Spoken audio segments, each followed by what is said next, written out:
Здравейте хора, снимам втора част, но преди да почнем втора част трябва да ви кажа нещо. Ще имам куче! Това ще бъде моето куче. Померанче за 2000 лева. Това е принципно на Лейла, обаче тя ми го дава на мене.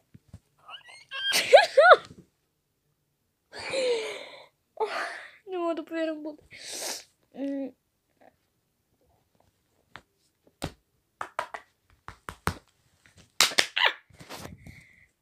Но да, така, нека да видим резултата. О, мага.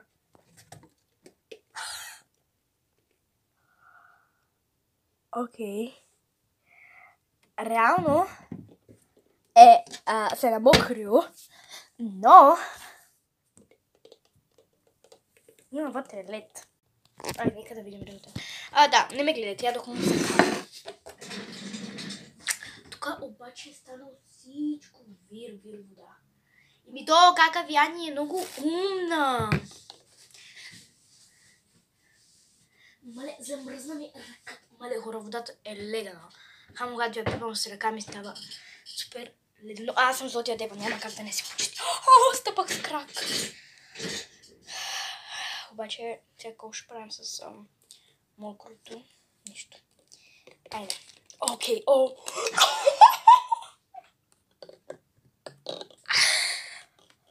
Искате ли да пина? 3, 2, 1.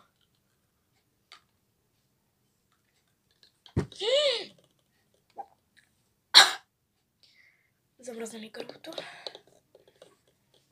И сега как ще го изкараме това? Чакайте.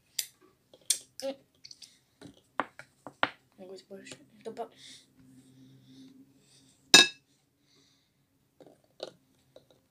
Искам да видя леда. Тя ще помъча малко.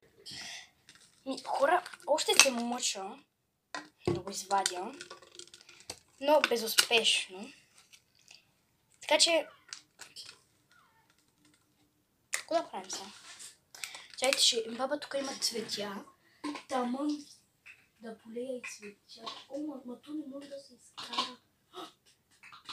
То не може някаква причина да се изкара, защото леда е много голям и не минава през дупката. Хора, какви пръстоти правя? Господи, обясни ви какви пръстоти.